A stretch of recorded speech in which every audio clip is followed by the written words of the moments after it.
All right, well, it's right at 2 o'clock. We'll go ahead and get things off. Welcome to our eighth Superintendent Huddle. We're glad to see all of you, and I had the chance to visit a few of your communities over the past month, and I stopped by Hopkins County and then visited Dawson Springs and visited Mayfield. So I got the chance to see some of the damage firsthand. And our family lives, some of my extended family lives close to the Bowling Green area. So I had visited there and done some volunteer work in Bowling Green. So I got to see that aspect of it too. And also recently was just in Taylor County this week. And they had about 80 homes destroyed. None of their schools were damaged, but they talked some about the efforts at relief and support that they were providing there as well. But I think let's go ahead and turn to Robin Kinney. Robin, if you could give us an update on some of the funding that we've received from the legislature and just process around that. If there's any information about the military affairs funding, I know we had them on last time. Just anything new on that, and just any other supports that you're aware of, or any information that you want to share the superintendents that are on with us. Thank you, Commissioner. I'm happy to be on with you again today and wanted to just give you kind of an update on where we are as far as applications that we're receiving from school districts out of the SAFE funds. This is from House Bill 5 that was passed this session. We've received 7 applications to date from districts. Remember, those services or those reimbursements that we can make under the $30 million pot that is under the control of KDE is for wraparound services for children and families, additional transportation costs, which does include any of your damaged or destroyed school buses. And then we have the ability to transfer some funds to SFCC to support you on damaged or destroyed school building facilities. We did have a conversation last week with SFCC and are coordinating our efforts to just logistically the transfers of those funds as they come in on your application request to us. I can share with you that the total of the 7 applications that we've received to date is about $7 million. So, and we did ask that you submit those applications just through the end of this fiscal year. So that would be June 30th. So we'll be shortly turning back around and doing another application process so that you all can look toward the next year.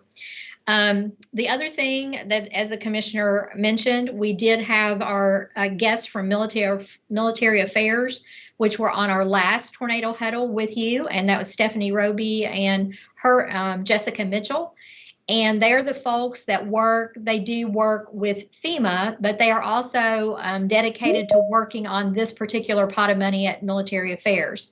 So that's the extra $155 million that is over in their area. If you had already applied for FEMA, they had pushed out the application to emails through an email process to anyone that was already filed their FEMA request. And so you should have those applications, but we could also, if you still aren't sure where that is, we're happy to help you find those. I do encourage you, and I asked Tony, and she sent out an email, I think it was last week. I do encourage you to go ahead and get your application in for military affairs. And the reason I say this is because they are already oversubscribed. They have more requests for funding than they have dollars available at this point. So they have not started review. They have not gone through those applications. They have not awarded any dollars yet, to my knowledge, but they will start looking at those applications fairly soon. The people that are eligible, school districts are specifically eligible in the legislation to apply out of that second pot of money that military affairs has. You just have to be a school district that is named in the Presidential Declaration of Emergency for the December 2021 tornado, and you have to have disaster-related needs. Their list of eligible things that you can be reimbursed for is broader than what is under the $30 million pot that we control. So, and they name a few things, but they also have a very wide, including but not limited to language, which we love to see that because they can interpret that very broadly. So I would strongly encourage, if you have other expenses, go out and look at House Bill 5, look at some of the ideas around that of what you could apply for, but also apply for anything else that you really see as a loss from the tornado damage. One of the things that we specifically talked about with military affairs when they were on last huddle with us was this concept of lost revenue. This would be the place that if you are anticipating lost revenue, I would encourage us to put that on our applications. I don't know if they'll say yes or no, but I certainly know they can't say yes if we don't ask. So I would encourage people for any of that lost revenue where you're talking with your PVAs and you're realizing that the assessments are going to be lower or the collections are going to be lower than you anticipate, I would go ahead and put that on your application to military affairs. That's kind of the update of what I know right now about those 2 large pots of money, and I'm happy to answer any questions, and if not, turn it over to Brian so he can share with us what's happening in the legislature. Okay, thanks, Robin. Let's pause here for a minute and just see if there's any one that has questions or feedback or just information for us about how things are going with applying for these funds, or any support that you might need that we're not aware of. Commissioner, if I actually thought of one more thing that I'd like to share.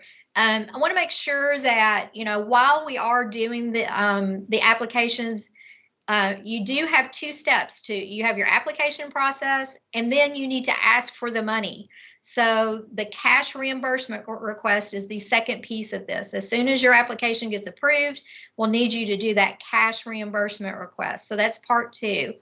Also, if you are a district that's having some difficulties with cash flow, we have set this up on a reimbursement basis, but if you're having some problems with cash flow, we had put a section on the application that you could share that with us so that we could advance funds if you really need that.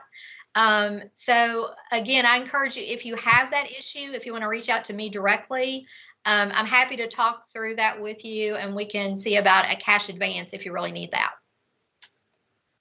Thanks, Robin. That's a great support. All right. Well, not seeing any hands up or anyone come on. I'll just pause here for a few seconds.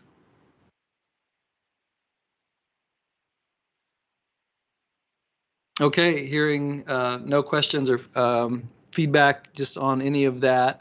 Let's turn to Brian to update us on the latest out of the legislature as it relates to supports for our districts. Sure. So there's 2 pieces of legislation that are moving. So House Bill 397 is the disaster day relief bill filed by Myron Dossett. That is actually on the consent orders of the day over in the Senate. So it should get approved here shortly and go to the governor for action, assuming they don't pass it over. It's been hanging out there for a while, so hopefully they get it done today, and that should take care of that item. And then this afternoon, upon adjournment, there's a special called session of House A&R where they will hear Senate Bill 150. And this is another appropriations bill.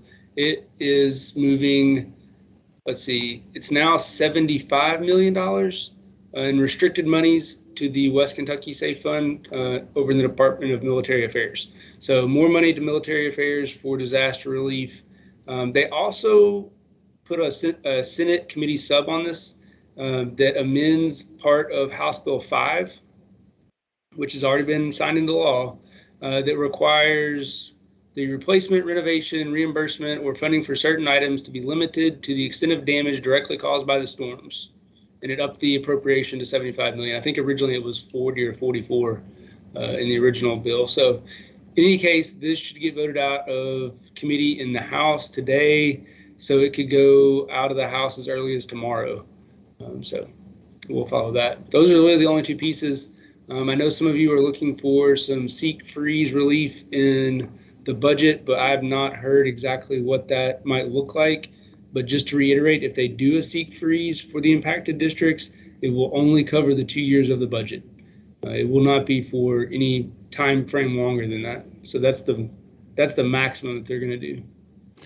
Brian, given that we haven't seen any specific bill related to that freeze or much conversation on it, up to this point. What do you think the probability of that occurring is? I think that they're going to, I would think they'll do something. I don't know that they'll do a full 2 years. They might do some sort of conditional, up to 2 years if necessary, something like that. I think they'll do something. I'd be surprised if the budget doesn't contain some language around that, given the extent of the damage and the number of districts impacted. But yeah, so I think they'll do something. It's just a matter of what. But I'm 100% sure that the absolute maximum would be a 2-year seat freeze that covers the biennium. Okay, so we'll pause here, Brian, and see if there's any questions or feedback that our superintendents, district folks have about the legislative process or information they may have that they're hearing directly from their legislators they may want to share with us, or just pause here, see if there are any thoughts on the legislature.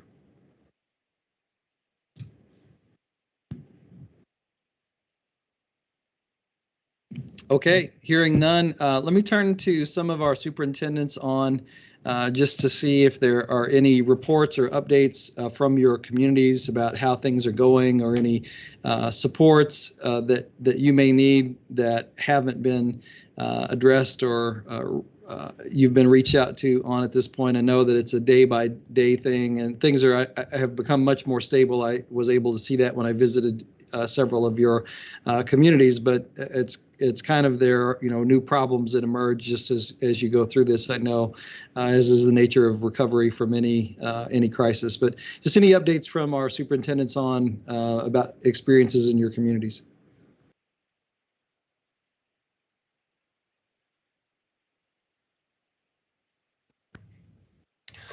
So, Commissioners, Joe Henderson from Mayfield. We've been able to get about 25 to 30 kids. We started off with approximately 95 kids that were outside of our school district.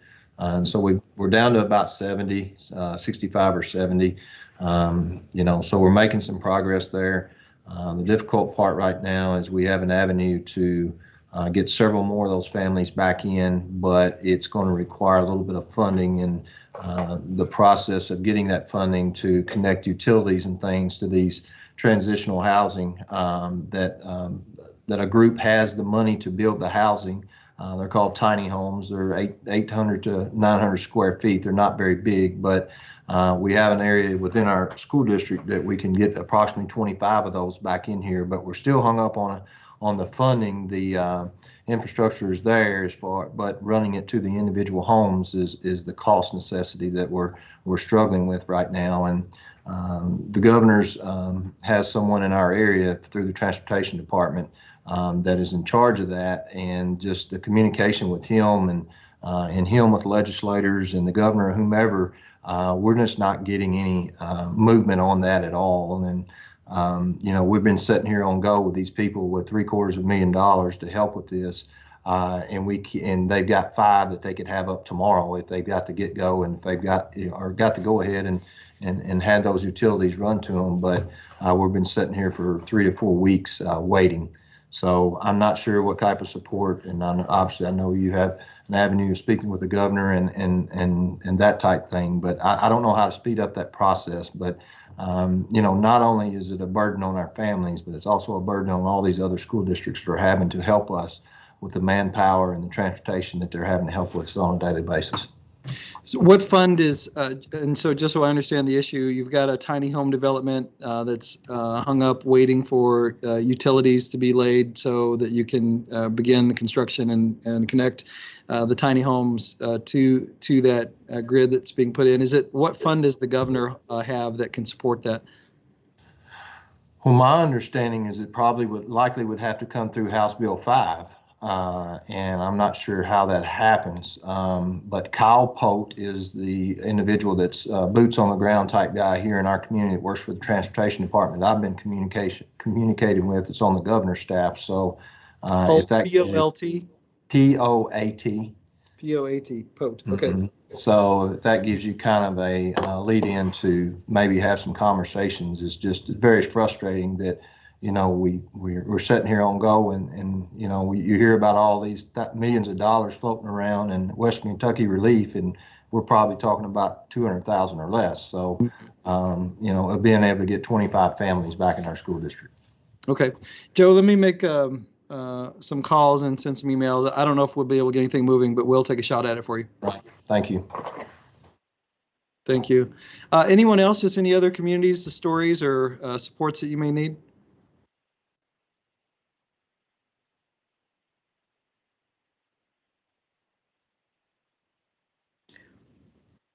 Commissioner, if I may, I'd like to just to say thank you to Superintendent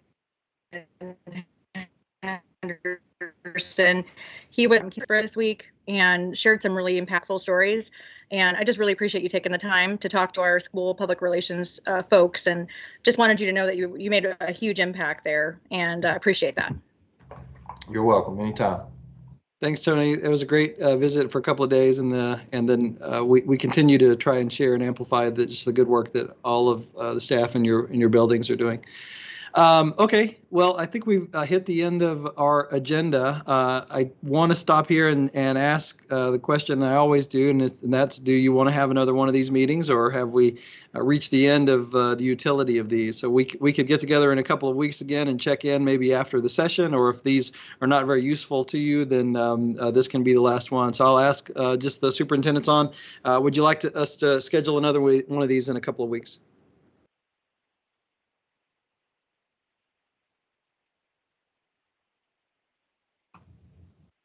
I don't know that I can speak for everyone, but I mean, I think we've gotten to the point now where I can just reach out individually to you guys and address, any individual needs. We do appreciate all the support. It's not that we don't want your support, but then again, I think things are, in my opinion, things have become really specific to me about needs and that may not impact others on here. So, I mean, I'm for just, kind of, I'm not sure that they're necessary in the future moving forward, but obviously if somebody else feels differently, I'm happily attend.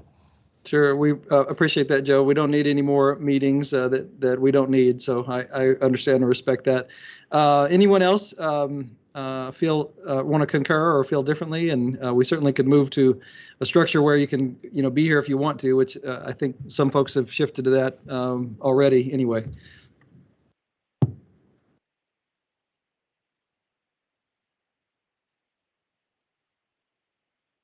Okay, well, hearing nothing different, I think this will be our last official huddle that we'll have. We will continue to follow up and support you in email and be available to you on the phone if there are specific needs that you have.